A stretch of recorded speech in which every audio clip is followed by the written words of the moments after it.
Movie की शुरुआत में हम एक लड़के को उसकी बेटी के साथ ही देखते हैं जो कि बूढ़ा होता है और उसका नाम ट्रोल होता है। और ट्रोल के साथ हम उसकी बेटी को देखते हैं जहाँ पे वो लोग दोनों एक पहाड़ की चढ़ाई कर रहे होते हैं। पहाड़ की चढ़ाई करते टाइम उसका फादर उससे कह देता है कि ये उसका फादर बाकी दुनिया के लोगों की सोच से बहुत ही ज़्यादा अलग सोच रखता था। उसका मानना था कि हम अगर दुनिया में किसी भी चीज़ को अगर दिल की आंखों से देखें तो वो हमें बहुत ही अलग नज़र आएगी। और इसीलिए उसके फादर हर एक चीज़ को अलग नज़र से देखने को कहते थे और अपनी बेटी को भी बहुत सारी अलग अलग कहानियाँ सुनाया करते थे। जिसके बाद फिर वो लोग दोनों पहाड़ की चढ़ाइयाँ कर रहे होते और पहाड़ की चढ़ाई करते करते वो लोग दोनों पहाड़ की ऊंचाई में ऐसी जगह में पहुंचते हैं जहाँ से उन्हें बाकी सारे पहाड़ नजर आ रहे होते हैं। जिसके बाद फिर उसके फादर उसे एक ट्रोल की कहानी दी जो हमेशा सुन ये करते थे। वही कहानी दी उसके फादर वापस उसे ट्रोल वाली कहानी को सुनाते हैं और कहते हैं कि बाकी दुनिया को ये कहानी लगता है, लेकिन अगर तुम दिल की नज़र से देखो तो तुम्हें ये सच ही नज़र आएगा। और वो ट्रोल की कहानी में बताते हैं कि सालों पहले 12 ट्रोल्स हुआ करते थे और वो 12 के 12 ट्रोल्स एक शादी के फंक्शन में गए थे। और उस शादी के फंक्शन में जाने के बाद फिर वो वहाँ पे काफ़ी ज़्यादा नशा कर लिए थे और नशा करने के बाद फिर वो दूसरों को परेशान तो नहीं करते थे, लेकिन वहाँ उनके ऊपर ये सूरज की लाइट पड़ती तो फिर वो पत्थर में बदल जाते। और हुआ भी ऐसा ही, उन्हें नशे में ये याद नहीं रहा कि सूरज की धूप निकल रही है और सूरज की धूप उनके ऊपर पड़ती है और फिर वो पत्थर यानी कि चट्टान में बदल जाते हैं। जिसके बाद फिर वो तब से लेकर के आज तक चट्टान में ही बदले हुए हैं। जिसके बाद फिर उसकी बेटी उससे पूछती है कि आखिर ये तो बस एक कहानियाँ है। उसकी बेटी बस इसे एक कहानी ही मान रही होती थी, लेकिन उसके फादर उसे कहते हैं कि तुम्हें इसे कहानी मत मानो बल्कि हम अपने दिल की आंखों से इन पत्थरों को गौर से देखो तो तुम्हें भी इन पर ट्रोल जरूर नजर आएगा। जिसके बाद फिर उसकी बेटी ही अच्छी तरह से इन पहाड़ों को देखती है तो फिर उससे ट्रोल की थोड़ी सी झलक नजर आती है जो देख करके वो काफ़ी ज़्यादा हैरान हो जाती है। और हम यहाँ पे बता दें कि वो ट्रोल से साइज में बहुत ही ज़्यादा बड़े थे, इतने बड़े कि एक लंबा पेड़ भी उसके सिर्फ पैरों इतना ही आ पाता था। और वो इतने ज़्यादा बड़े होने के बाद भी किसी भी इंसान को नुकसान नहीं पहुंचाते थे और किसी का ख्याल रखते थे, हर किसी का रिस्पेक्ट करते थे। उसके बाद फिर कहानी थोड़ी सी आगे बढ़ती है और कहानी आगे बढ़ने पे हमें एक पहाड़ में एक छोटा सा टेंट दिखाया जाता है जिसमें फिर हमें नोरा भी नज़र आती है। इससे हम समझ सकते हैं कि अब नोरा बड़ी हो चुकी है और बड़ी होने के बाद फिर इसने अपनी सारी पढ़ाई को कंप्लीट कर ली और अब एक साइकोलॉजिस्ट है जो कि अलग अलग जगहों में जाकर के चीज़ों की खोज करता है और फिर ये उसे में अपना करियर बनाती है। और फिर एक जगह यानी कि यहीं पे आती है अपनी खुदाई करने के लिए और खुदाई करने के दौरान इन्हें बहुत टाइम से कुछ भी नहीं मिल रहा होता है और इसीलिए इसके जैसे यहाँ से जाने की प्लानिंग बनाते हैं और ये डिसाइड करते हैं कि यहाँ पे हमें कुछ भी नहीं मिल रहा है क्योंकि इस जगह में कोई भी चीज़ मौजूद नहीं है और इसीलिए अब हम यहाँ से चले जाएंगे। लेकिन नौरहरा यहाँ से नहीं जाना चाहती थी क्योंकि उसे उसके फादर की बात हमेशा याद रहती थी कि कोई भी चीज़ को अपने मन से करो, अपने मन से करोगे तो वो चीज़ ज़रूर पूरा होगा ही। और इसीलिए नौरह को उसके फादर्स ने हमेशा ये सिखाया था कि अपने आप में भरोसा रखो और इसीलिए वो अपने आप में भरोसा रखती है और अपने सीनियर से कुछ और टाइम मांगती है, लेकिन उसके सीनियर से उसे मना कर देते लेकिन फिर भी वो अपने काम को करती रहती है। उसके बाद फिर हमें एक उसके बाद फिर वो जैसे जैसे खुदाई कर रही थी वैसे से फिर उसे एक अलग तरह की चीज़ मिल जाती थी है, जिसके बाद फिर वो उसकी बाकी सारे लोग भी उसकी और भी अच्छे से खुदाई करने लगते हैं। उसके बाद फिर हमें एक टनल को दिखाया जाता है जिस टनल से एक रेलवे को गुजारने का प्लानिंग था, और इसीलिए उस टनल को ब्लास्ट करके पूरे के टनल अंदर से एक टनल को बनाना था, और इसीलिए वहाँ पे बॉम्ब जैसी चीज़ों को लगा करके टनल को ब्लास्ट किया जा रहा था, और अंदर से भी खुदाई की जा रही थी। जिसके बाद फिर कुछ वर्कर्स जब अंदर जाते हैं तो अंदर में उन्हें कुछ अजीब लगता है, और फिर अचानक से अंदर जमीन से कुछ चीज़ें बाहर की ओर आने लगती हैं और सारी चीज़ों को तोड़ते हुए आने लगती है, और ये पहाड़ के नीचे हो रहा होता है। और वो चीज़ जो इन सारे लोगों के ये सारे लोग जो उस चीज़ से डर करके भाग रहे थे वो चीज़ इनके तरफ आ रही थी, और साथ में जो इनके पास कैमरा था उस कैमरे में भी वो सारी चीज़ें रिकॉर्ड होती। फिर वो हम फिर एक जगह देखते हैं जो कि पूरी तरह से गोल होता है, जिससे कि हम समझ सकते हैं कि दुनिया में बहुत ही ज़्यादा हाई ग्लोबल वार्मिंग होने के वजह ऐसे फिर साइंटिस्टों ने मिलकर करके वहाँ पे सिटी में एक बहुत ही गोल जैसे डूम्स बनाए हुए थे, और साथ में बहुत ही लंबे लंबे शहरों को बनाया हुआ था जो हॉकी की पूरी तरह से एक गोल डूम में बसे हुए थे, और उनके अंदर ही थे। लेकिन फिर तभी अचानक से चांद से एक टुकड़ा टूटता है, और वो आसमान से जमीन की ओर यानी कि चांद से अर्थ की ओर बढ़ने लगता है, और बढ़ते बढ़ते वो अर्थ के एटमॉस्फेयर को क्रॉस करके अर्थ के अंदर घुस जाता है, और फिर उसी सिटी में आ जाता है। सिटी में आने के बाद फिर वो उसी गोल्ड डूम से टकराता है, जिससे कि वो डूम पूरी तरह से टूट जाता है, और वो सैटेलाइट फिर जमीन में गिर जाता है, और उस डूम के टूटने की वजह से फिर वहाँ पे एक पौधा निकलता है, और वो पौधा की खास बात ये थी कि वो अपने अंदर से रेनी हवा को संभाल लेता था और अच्छी फ्रेश हवा को निकाल देता था, और ये पौधा लगातार बढ़ते जा रहा था। लेकिन इस पौधे को साइंटिस्टों ने बनाया था, लेकिन इस पौधे में कमी ये चीज़ की थी कि ये पौधा पानी लगने की वजह से लगातार बढ़ते ही जा रहा था, और ये बढ़ते बढ़ते इतना ज़्यादा बढ़ जाता है कि फिर ये सिटी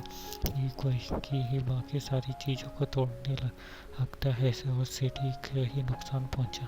आने लगता है। और जिस पौधों को साइंटिस्टों ने अर्थ को वापस से पहले जैसा बनाने के लिए बनाया था वही पौधा था अब इंसानों के लिए मुसीबत बनते हुए जा रहा था, क्योंकि वो पौधा बड़ा होते इंसानों को नुकसान पहुंचाने लगा था। और एक साइंटिस्टों ने आपस में मिलकर के इस पौधे का नाम पिंडोरा दिया था, और इसका नाम पिंडोरा पड़ चुका था। और उसके बाद फिर हम एक सिपाही को देखते हैं जो कि मिलिट्री में भर्ती था, और उसका एक दोस्त था, और वो लोग दोनों एक बेस में थे, और उस बेस में वो लोग दोनों आपस में कुछ बातें कर रहे होते थे हैं। और यहाँ पे हम ये चीज़ समझ सकते कि ये लोग दोनों आपस में दोस्त थे। उसके बाद फिर वहाँ यहाँ पे सामने में एक स्पेसशिप नीचे की ओर आता है, और वो स्पेसशिप नीचे की ओर आने के बाद फिर उसका दरवाज़ा खुलता है, और उसमें से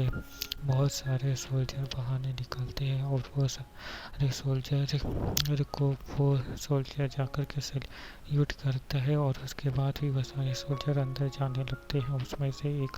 फीमेल सोल्जर होती है जिसका दोस्त उसके पीछे पीछे जा रहा था, और उसे मनाने की कोशिश करता है, क्योंकि वो उस सोल्जर से काफ़ी ज़्यादा नाराज होती थी और उससे बात नहीं कर रही होती है, क्योंकि वो कहीं पे जा रहा होता है किसी मिशन के लिए। और फिर उसकी फ्रेंड उसके सारे सामानों को लेती है और वहीं पे ही फेंक करके वहाँ से चली जाती है। उसके बाद फिर हम वो सारे जहाज में से निकले हुए सोल्जर्स और उस सोल्जर को अपने हेड के पास देखते हैं, जो हो कि उन सारे लोगों को बुला करके बहुत सारे साइंटिस्टों को भी बुलाता है। और वहाँ पे वो लोग मीटिंग करते हैं और मीटिंग में वो साइंटिस्ट उन सारे लोगों को ये बात बताता है कि हमने उस प्लांट को ख़त्म करने के लिए एक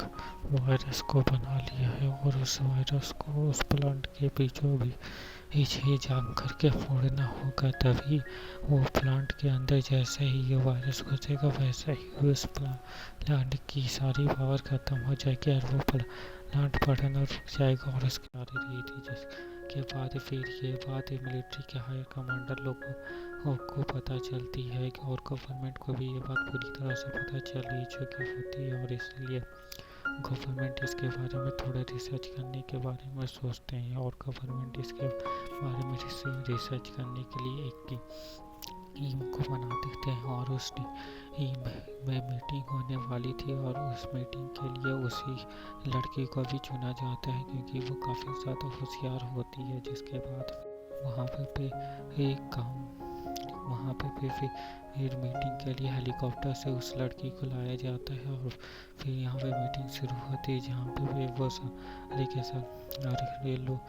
वीडियोस को दिखाया जा रहा होता है, जो कि वहाँ पे उन सारे लोगों को मिली हुई होती है, जिसमें किसी के पैरों के निशान होते हैं और ऐसा लगता है कि किसी ने यहाँ पे हमला किया हुआ होता है। और यहाँ पे जबकि टलन गुजरने का रास्ता बन रहा होता है और यहाँ पे एक बड़े पैरों के निशान होते हैं, जैसे कि 12 फीट के पैरों के निशान हो। और वो सारे निशान को देख कर के बाकी सारे साइंटिस्ट अलग अलग अनुमान लगा रहे होते हैं, लेकिन वो लड़की उन सारे लोगों से ये कहती है कि ये तो किसी पैरों के निशान है। जिसके बाद भी वो सारे लोग इसके बात पे यकीन ना करके इनके ऊपर हंसने लगते हैं। जिसके बाद फिर ये वहाँ पे एक दूसरा इंसान आता है जो कि अपने साथ एक अलग तरह के वीडियो को लेकर के आया वो होता है और वहाँ पे फिर उन सारे लोगों को वो वीडियो दिखाई जाती है। और वो वीडियो बहुत ही ज़्यादा अजीब थी क्योंकि उस वीडियो में जो आ रहे थे लोग उसी चीज़ से गुफा से भागते हुए बाहर की ओर आ रहे थे। उस वीडियो में एक अलग अजीब सी चीज़ नज़र आ रही होती है जो कि काफ़ी ज़्यादा बड़ी होती है और वो सारे लोग उस चीज़ को देख करके काफ़ी ज़्यादा डर जाते हैं, हैरान हो जाते हैं कि आखिर ये क्या चीज़ है जो कि हमें नज़र आ रही है। जिसके बाद फिर हमें मूवी में एक कपल को दिखाया जाता है जो कि अपने वाइफ और हस्बैंड दोनों होते हैं और इनका कोई भी बच्चा बेटा नहीं होता है। और यहाँ पे ये लोग शाम के टाइम की चाय को पी रहे होते थे जो कि शाम में नॉर्मली पिया जाता है। जिसके बाद फिर ये लोग बाहर में देखते हैं कि उनका कुत्ता लगातार वो एक तरफ भूख रहा होता है और लगातार एक तरफ भूखते जा रहा होता है, चिल्लाते जा रहा होता है, जिसे देख करके ये लोग दोनों काफ़ी ज़्यादा हैरान हो ही नहीं होते हैं कि तभी उनका पूरा का पूरा घर हिलने लगता है जैसे कि कोई भूखा कंप आया हो और साथ में कि इन्हें किसी रोने की आवाज़ को भी सुनाई देता है। और जबकि ये लोग काफ़ी ज़्यादा बूढ़े थे और इसलिए ये लोग वहाँ से बाहर भी नहीं जा सकते थे और जबकि भूकंप आया था और इसलिए ये लोग को भूकंप से बचने के लिए एक दरवाज़ा बना हुआ होता है और फिर ये लोग उस दरवाजे में अंडरग्राउंड हो जाते हैं और अंडरग्राउंड होकर करके वहाँ पे सारे भूकंप के झटके को भी फील कर रहे होते हैं। और जब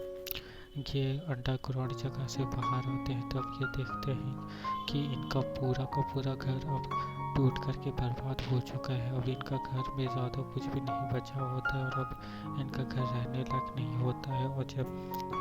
ये इनका घर पूरी अच्छी तरह से टूटा हुआ होता है और इसीलिए ये बात मिलिट्री को जब पता चलती है तो मिलिट्री भी काफ़ी ज़्यादा हैरान होती है और इसी जगह की रिसर्च करने के लिए अपनी एक छोटी सी टीम को हेलीकॉप्टर से भेजती है, जिस में वो लड़की नौरदा भी होती बूढ़े कपल की तरफ जा रहे होते हैं और वो नौरदा उस पायलट के साथ कुछ बातें कर रही होती है, जिसमें वो पायलट उससे पूछता है कि क्या तुम्हारी कोई फैमिली है। तब वो नौरा कहती है कि हाँ हाँ, मेरी एक फैमिली है जिसमें मेरे मदर तो बहुत टाइम पहले ही उनकी जान चली गई और मेरे फादर की सोच बाकी दुनिया के लोगों से काफ़ी ज़्यादा अलग है और इसीलिए वो हमेशा अकेला ही रहा करते हैं। जिसके बाद फिर वो पायलट भी अपनी बात बताता है और कहता है कि मैं पहले एक राइटर बनना चाहता था, लेकिन मेरी किस्मत में कुछ और ही लिखा हुआ था और इसीलिए एक मजबूरी में मैं फिर एक जहाज चलाने वाला बन गया, यानी कि हेलीकॉप्टर चलाने वाला बन गया। लेकिन असल में मेरा मन एक राइटर बनने का था। जिसके बाद फिर यहाँ से वो लोग दोनों आगे जाते हैं और आगे जाने के बाद फिर उस बूढ़े कपल की जगह में पहुँच जाते हैं और उस बूढ़े कपल के पास पहुंचने के बाद फिर उन्हें एक कैप्टन मिलता है जो कि मिलिट्री का कैप्टन होता है और वो उन दोनों के पास आता है। उन दोनों के पास आने के बाद उनसे कुछ बातें भी करता है। जिसके बाद फिर ये लोग दोनों उनसे बातें कर रहे होते हैं और फिर वो बूढ़ा और उसके बाद फिर वो कैप्टन उन्हें बताता है कि कोई नदियों के पार से होकर करके आया और नदी के पार से होकर के उन बूढ़े कपल का घर तोड़ करके दूसरी तरफ चला गया और ये जो इंसान और जो भी वो था उसकी बहुत ही आदि तो बड़ी बड़ी पैरों के निशान मिले हैं और ये सारे निशान सच है या फिर झूठ है वो हमें नहीं पता, लेकिन बड़े बड़े पैरों के निशान मिले और साथ में उन बूढ़े कपल का भी घर उजड़ गया। जिसके बाद फिर वो लड़की उस बूढ़े कपल के पास पहुंचती है ताकि उनसे कुछ बातों तो कर सके। जिसके बाद फिर वो लोग बता देते हैं कि हम लोग शाम की चाय को पी रहे होते हैं कि तभी बहुत तेज थे जिससे आवाज़ें आने लगती है, जिससे कि हमें लगता है कि भूकंप आया है और इसलिए हम लोग ज़मीन के अंदर अंडरग्राउंड हो जाते हैं। लेकिन ये नहीं, जब हम लोग बाहर आते हैं तो हमारा पूरा घर टूट चुका होता है और साथ में हमें किसी की रोने की भी आवाज़ आ रही होती है और वो रोने की आवाज़ बहुत ही ज़्यादा अजीब होती है। जिसके बाद फिर ये और फिर वो लड़की एक लड़के को अपने साथ लेके करके वो अपने डैड के पास चली जाती है, क्योंकि उसके डैड ने वो सारे पहाड़ों को अपने करीब से देखा था। वो ये सारी बातों को जानते थे कि ये पहाड़ क्या है क्या नहीं है, पहाड़ में क्या क्या चीज़ें होती हैं, सारी चीज़ों को जाना हुआ होता है। इसीलिए वो उसे लेकर के अपने डैड के पास पहुंचती है, जहाँ पे उसके डैड उसे उसके डैड के रूम के अंदर घुसती है तो फिर वहाँ पे बहुत सारे पुराने पिंडोरा की फोटोज होती है, वही बड़े बड़े राक्षस की। और वो बताते हैं कि हजारों साल पहले भी ऐसा ही कोई पिंडोरा वहाँ से निकला हुआ होता है। तो तब की गवर्नमेंट को इसके बारे में काफ़ी कुछ पता भी होता है, लेकिन गवर्नमेंट पता नहीं कि वो सारे के सारे डॉक्यूमेंट्स को जला देती है ताकि किसी को भी इस बारे में पता ना चल सके। लेकिन मैंने इसके बारे में रिसर्च किया था और इसके बारे में काफ़ी कुछ नई सारी जानकारियों को हासिल किया, लेकिन गवर्नमेंट ने मुझे पागल कर दिया और मुझे पागल खाने में भर्ती कर दिया। और वो यहाँ पे उसकी ये सारी पिंडोरा की फ़ोटोज़ को भी देखती है, जो कि काफ़ी ज़्यादा अनोखी की और यूनिक किस्म की होती थी। और वहाँ पे वो उन सारी फ़ोटोज़ को देखने के बाद फिर अपने आदित्य को वो वाली फ़ोटो दिखाती है जो कि उन्हें गुफा में निकला हुआ होता है। और फिर वो अपने आदित्य के को लेकर करके बाहर जा देती है उसी कपल वाली जगह में जहाँ पे उनका घर टूटा था। जिसके बाद फिर वो वहाँ पे अपने फादर को कह देती है कुछ रिसर्च और जानकारियों को बताने के लिए। जिसके बाद फिर उनके फादर इधर और उधर घूम करके सारे रिसर्चेस को देखने की कोशिश करते हैं। जिसके बाद फिर ये वो मिलिट्री का कैप्टन आकर के उसे कहता है कि तुम्हारे फादर की मेंटल हेल्थ अच्छी नहीं है और इसीलिए तुम्हारे फादर को इस चीज़ से दूर ही रहना चाहिए। और यहाँ पे वो लड़की भी यही सोच रही होती है कि उसके फादर की मेंटल हेल्थ सचमुच में अच्छी नहीं है और वो अभी तक कहानियों की दुनिया में जी रहे हैं, क्योंकि वो बहुत ही अजीबोगरीब हरकतें वहाँ पे कर रहे होते हैं। जिसके बाद फिर वो उसकी बेटी उसे अपने साथ ले जाने के बारे में सोचती है और फिर उसके पास से जाती है और उससे कहती है कि यहाँ पे कुछ भी नहीं मिलने वाला है और इसलिए अब हमें घर ही चलना चाहिए। जिसके बाद आज फिर वो आसमान की ओर देखती है तो आसमान में बहुत सारे येलो कलर के बादल छाए हुए होते हैं और वो सारे बादल आसमान में होते ही हैं कि अभी वो नीचे में पीछे मुड़ करके देखती है। तभी उस पहाड़ उस चट्टान में से किसी की आँख नजर आती थी और वो आँख बहुत ही ज़्यादा बड़ी होती है और वो देखने के बाद फिर उसके फादर को बोलती है। जिसके बाद फिर वो लोग दोनों यहाँ से भागने लगते हैं और वो चट्टान सचमुच में एक बहुत ही ज़्यादा बड़ा राक्षस होता है जिसे जो कि अब खड़ा होने लगा था और उसे देख कर के वो सारे लोग वहाँ से भागने लगते हैं। और फिर कैप्टन जल्दी से आपको हेलीकॉप्टर में बैठाता है और फिर हेलीकॉप्टर से वो लोग उस ट्रॉल की पूरी वीडियो को रिकॉर्ड करने लगते हैं। और जब वो सारे लोग ट्रॉल की पूरी वीडियो को रिकॉर्ड कर रहे होते हैं तो ये सारी वीडियो डायरेक्टली लाइव से वो सब मिलिट्री के हायर कमांडर और गवर्नमेंट के पार्लियामेंट के लोग भी देख रहे होते हैं। जिसके बाद फिर वो लोग ये सारी चीज़ों को देख करके काफ़ी ज़्यादा हैरान हो जाते हैं। जिसके बाद फिर ये सारे लोग एक जगह यहाँ पे आते हैं दोबारा से मीटिंग करने के लिए, जहाँ पे ट्रॉल की जो उस लड़की के डैड होते हैं वो ये सारे लोगों को समझा रहे होते हैं कि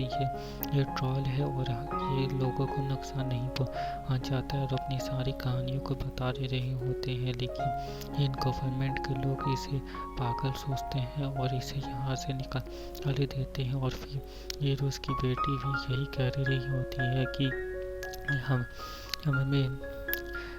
हमें थोड़ा इंतज़ार करना चाहिए और उस ट्रॉल को ऊपर हमला नहीं करना चाहिए।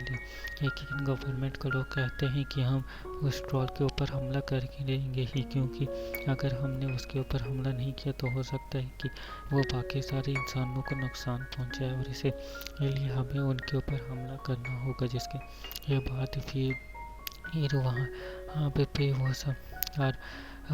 लोग उसकी बात को मानने से इनकार कर देते हैं और ट्रॉल के ऊपर हमला करने के लिए पूरी की पूरी मिलिट्री को तैयार कर देते हैं। और मिलिट्री का कैप्टन वही होता है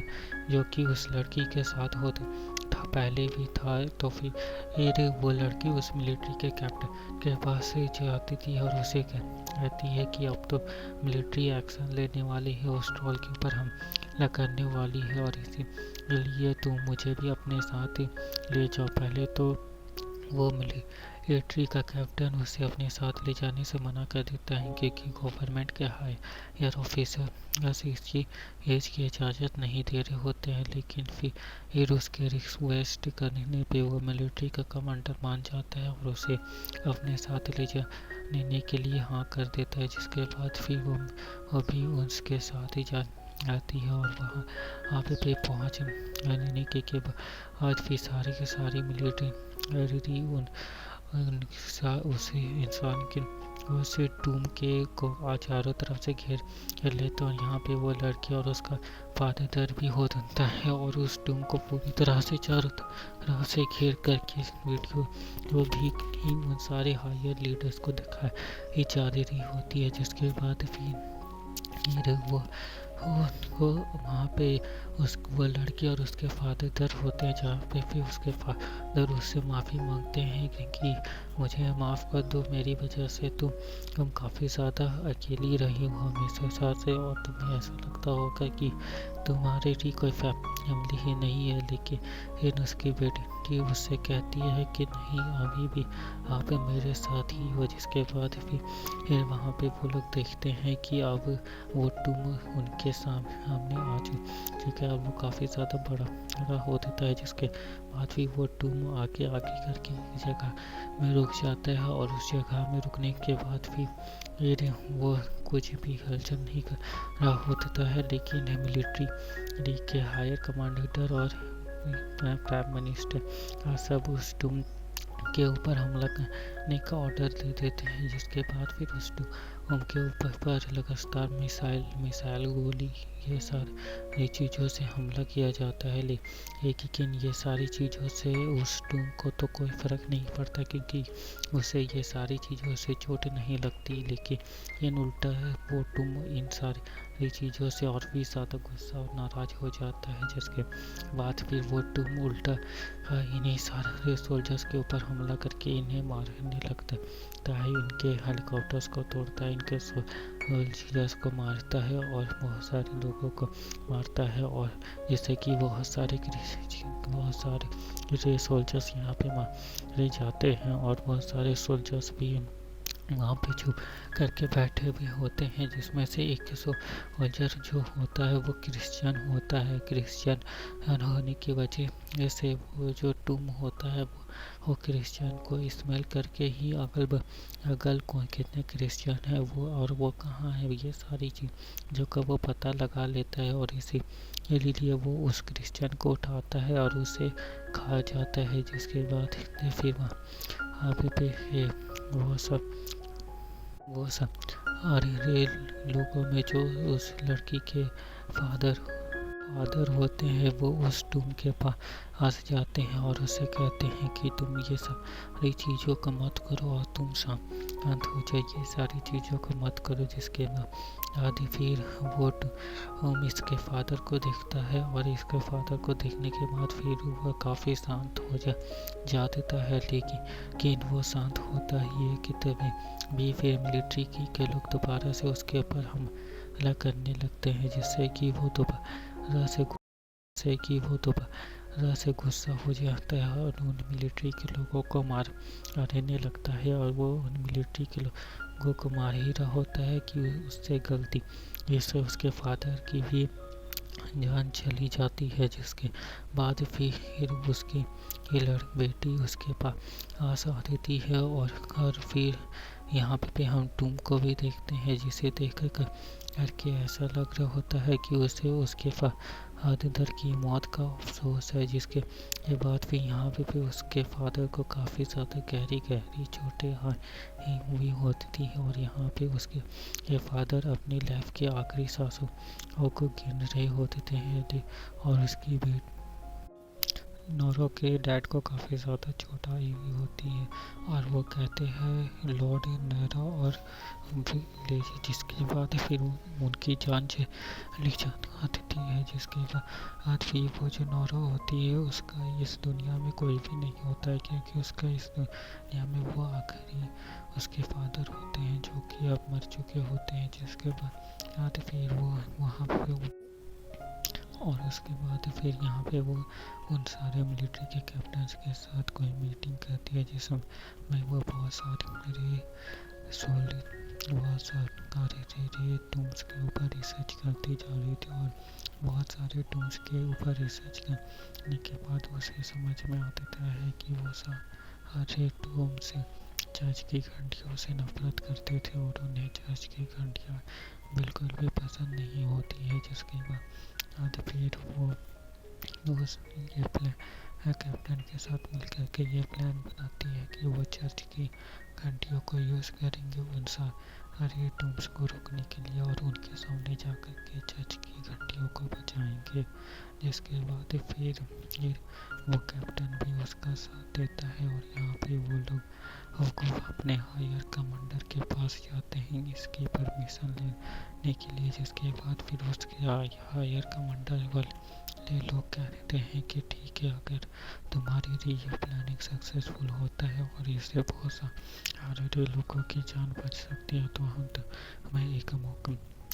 जरूर देंगे। जिसके बाद फिर इन्हें ये प्लानिंग को प्रैक्टिकल कर देने के लिए मौका मिल चुका था। जिसके बाद फिर ये सारे लोग हेलीकॉप्टर में चर्च की घंटियों को बांधकर लड़की के उस डूम के पास जाते हैं और उसके अगल बगल वो सारी चर्च की घंटियों को लगातार बजाए रहे होते हैं, जिससे कि वो डूम काफ़ी ज़्यादा परेशान हो जाता है और फिर उन सारे हेलीकॉप्टर्स को मार के उनकी घंटियों को तोड़ने की कोशिश करना होता है, जिसमें फिर दोबारा से इन लोग दोनों के बीच में लड़ाई हो जाती है। और जब वो इन सारे चर्च की घंटियों की वजह से बिल्कुल भी बेकाबू हो चुका था, और जबकि वो बिल्कुल ही बेकाबू हो चुका था और इसलिए वो बहुत ही तेजी से उन सारे लोगों के ऊपर हमले करने लगता है, सोल्जर्स को मारने की कोशिश करता है। और जिसमें एक हेलीकॉप्टर को वो जब पीछे से तोड़ता है तो वो हेलीकॉप्टर एक लड़की को जाके करके लगने वाला था, जिससे कि उस लड़की की जान जा सकती थी, लेकिन वो जो डूम होता है वो उस लड़की को बचा लेता है और उस लड़की की जान बचाने पे वो सारे लोग ये देख कर के हैरान थे कि आखिर उस लड़की की जान इसने बचाई कैसे, जिसके बाद फिर वो और फिर वो टूम वहाँ से चला जाता है और इस तरह वो लड़की का प्लान यहाँ पे फेल हो जाता है, जिसके बाद फिर पूरी गवर्नमेंट ये डिसाइड करती है कि हम उस टूम के ऊपर मिसाइलों से हमला करेंगे और उसे मिसाइलों से मार देंगे। जिसके बाद फिर उसके ऊपर मिसाइल से हमला करने का प्लान के ऊपर काम किया जाता है और पूरी की पूरी सिटी को खाली कर दिया जाता है ताकि उसके ऊपर मिसाइलों से हमला किया जा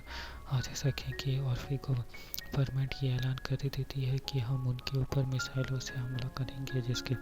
बाद फिर एक ड्राइवर उस लड़की को उसके घर ले जाकर करके छोड़ने के लिए ले जा रहा होता है। वहाँ पे उस लड़की के पास एक बुक होती है जिसमें वही तो उसकी इन्फॉर्मेशन होती है, जिसके बाद फिर वो लड़की को उसके फादर की डेथ के टाइम की बात याद आती है, जहाँ पे उसने चर्च डूम और महल का नाम लिया था, जिसके बाद फिर वो लड़की की उस डूम के डायरेक्शन को समझती है और थोड़ा दिमाग लगाने के बाद उसे ये बात समझ में आता है कि अब वो डूम जाने वाला है महल यानी कि राजा के घर के पास है, जिसके बाद फिर वो लड़की ये बात समझ जाती है और इसीलिए फिर वो राजा के घर के पास जाती है, जहाँ पे पहले राजा के घर हुआ करते थे। और वहाँ पे पहुँच करके उनका एक असिस्टेंट मिलता है जिससे वो याद कर लेते हैं और फिर उन्हें पता चलता है कि पहले के टाइम में राजा लोगों का ये मानना था कि एक राजा के घर के ऊपर दूसरा राजा का घर बनता है तो वो ज़्यादा समृद्ध और खुशहाल होता है, और इसीलिए जो डूम के लोग होते थे उनका जो राजा का घर होता था उसी के ऊपर ही ये राजा का घर को बनाया गया है। और जो